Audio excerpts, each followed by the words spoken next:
He was going to sing. Oh, okay. I just want to talk on the last point that, Linda, you referred to that. Do you really think we're born without the thinking skills, or is it that our educational system somehow uneducates us out of those thinking skills? Yeah, my view on it is that actually we are born with it, and that our education system, that it's a byproduct of industrialism, is the mass production of homogeneous units, actually. As we know it now, that's where it came, the education system. Right. It's actually it's a very unnatural process that takes us or drives away from our thinking skills. So I don't know if... Well, I would have to agree. If you look at a child, they're constantly problem solving. You know, they're trying to grab the toy and get it to their mouth, or they're trying to stand up and not fall down and, you know, take a few steps, and they fail and they try again. They try a different way, and they'll do it. They do it. So I guess not to say that we're not born with any problem-solving skills, because we are, but I think to some extent, I think you're right. We get into the educational system, and then it becomes almost cookie cutter. You know, no, don't color that. That's an apple. Don't color it purple. It's not striped. It's not polka dotted. It's, you know, and we do start to have young people and adults then operate in a way in which everyone else is comfortable. So yes, we are born with problem-solving skills, but just like listening skills, you know, you're born and most folks that are born in good health can hear, but does that mean that they have good listening skills? Not necessarily. Good communication skills. I can speak, but does that mean that I really get my idea across to you? So I think with problem solving, I think that's one of the areas where creative problem solving really improves the process tremendously, to the point where most folks don't think about it. I think it's in, it might be in the invention course perhaps, where we'll have students just individually sit down and map out their problem-solving process. What is it? And they don't really, it's normally intuitive.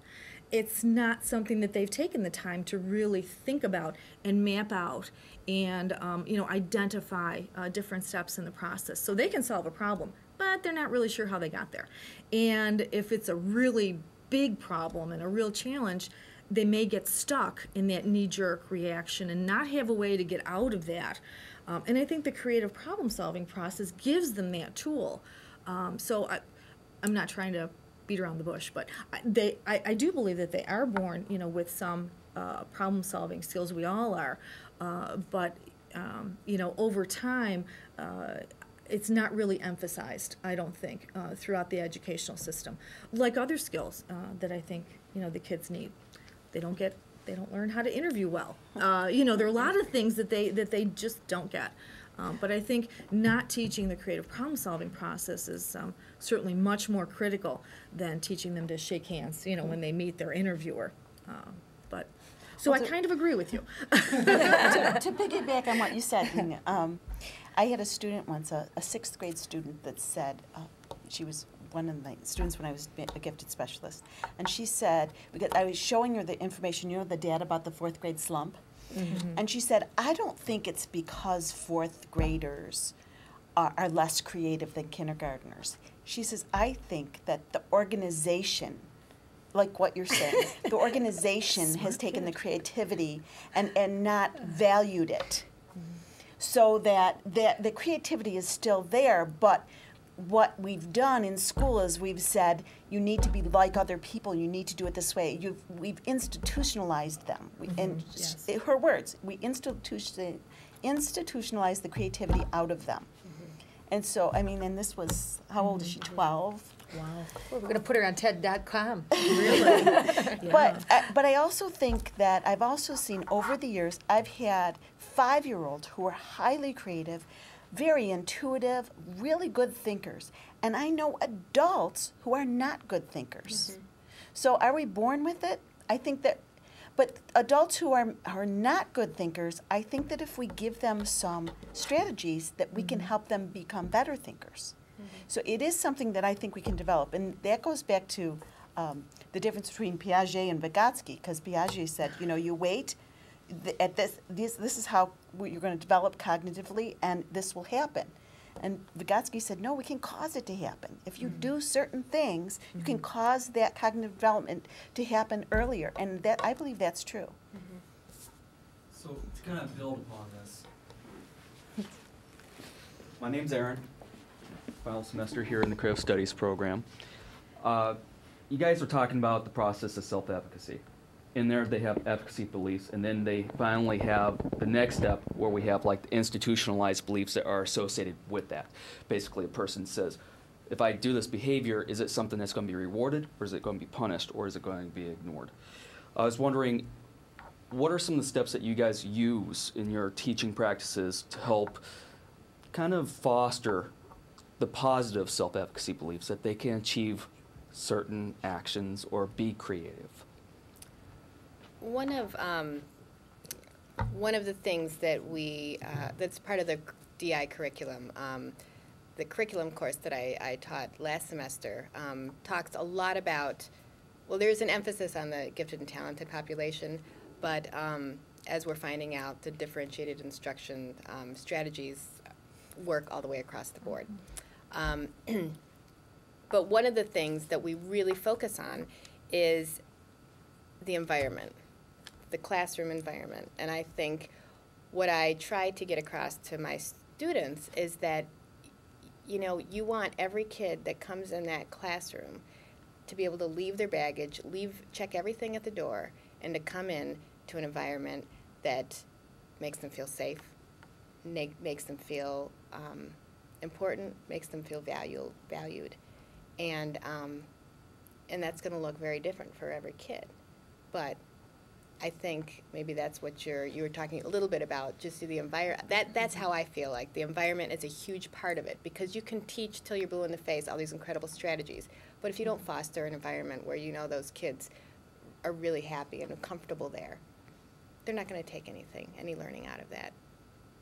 And part of what I always use to help that environment, or to kind of answer your question directly, to help teachers with building that environment is one of the tactics for thinking, Marzano's tactics for thinking, and it's power thinking. And it's all about, I like to call it like an attitude meter, measuring your attitude.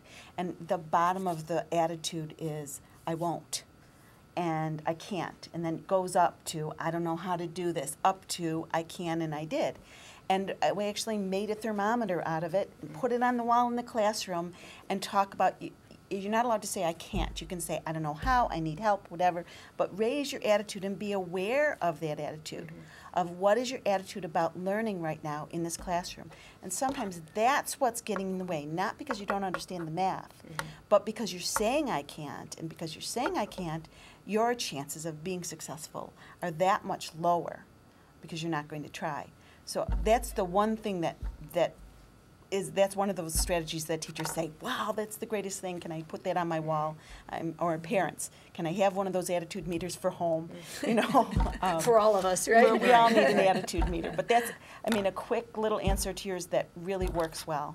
Whether I also did it with graduate students. In actually that gifted class, I had a student who was giving me a hard time with attitude, whining, this is hard, everyone else is smarter, blah, blah, blah. And I did the power thinking lesson. She turned around, just that lesson, and the rest of the course went great because she started believing in herself. So, So that whole readiness thing that we talk about, setting the purpose and motivation, but also having the learner, what are those things that we have to put in place for their readiness?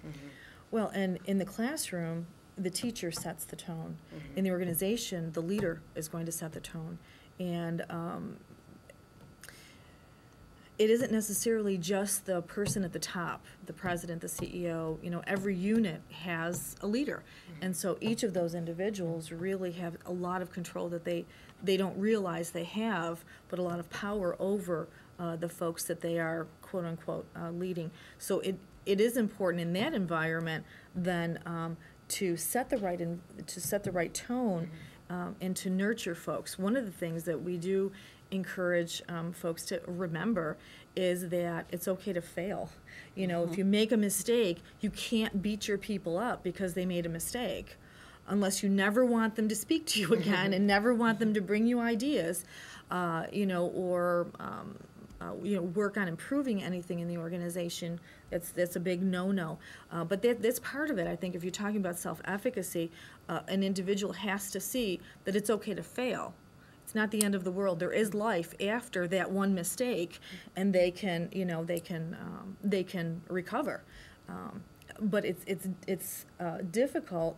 I can't speak for the classroom, but organizationally, that organization, that group, that facility, location, whatever, they have their culture, established, and so we do a lot of coaching with that particular leader and with subsequent leaders, just to kind of help them to understand that the only way to get peak performance is to get buy-in from their people. The only way to do it is to nurture the right environment, allow them to fail, and so forth. So I can still hear Roger saying the best way to succeed is to double your failure rate. yes, Right. exactly, Right. His voice. exactly, Yeah. and to be okay with that. Right. Mm-hmm. Yep. We probably have time for one more question.